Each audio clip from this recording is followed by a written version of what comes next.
In today's video, I'm going to teach you how to move a domain to a different Hostinger website builder site.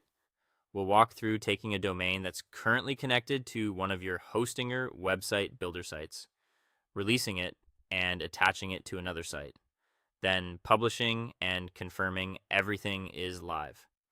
Keep your new site content ready so the switch feels seamless. Start by signing into your Hostinger account and opening Website Builder. From your dashboard, locate the site that currently has the domain connected. Open that site's dashboard so you can adjust its settings. You're looking for the area that manages your domain. This may appear as website settings, domains, or something similar, depending on your interface version. Inside the domain area, find the connected domain and choose the option to disconnect or release it.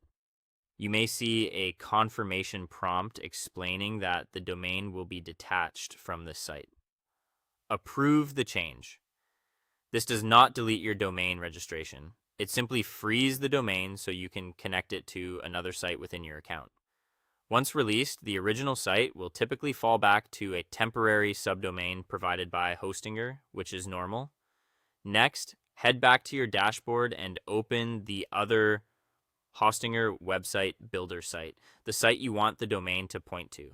Make sure this site's pages, design, and content are ready to go because we'll publish it right after the connection.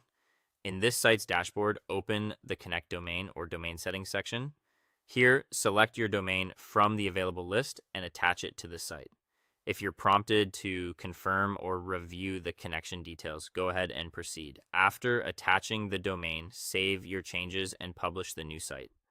Publishing ensures your updated pages are live at the domain you just connected.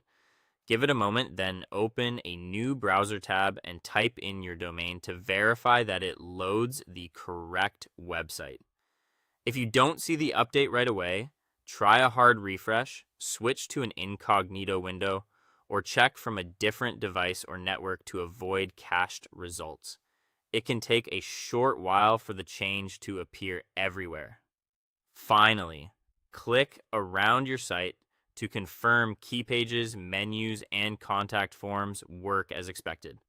You may notice the secure padlock appear once security finishes applying automatically. With that, your domain is now successfully moved to the new Hostinger website builder site and live for your visitors.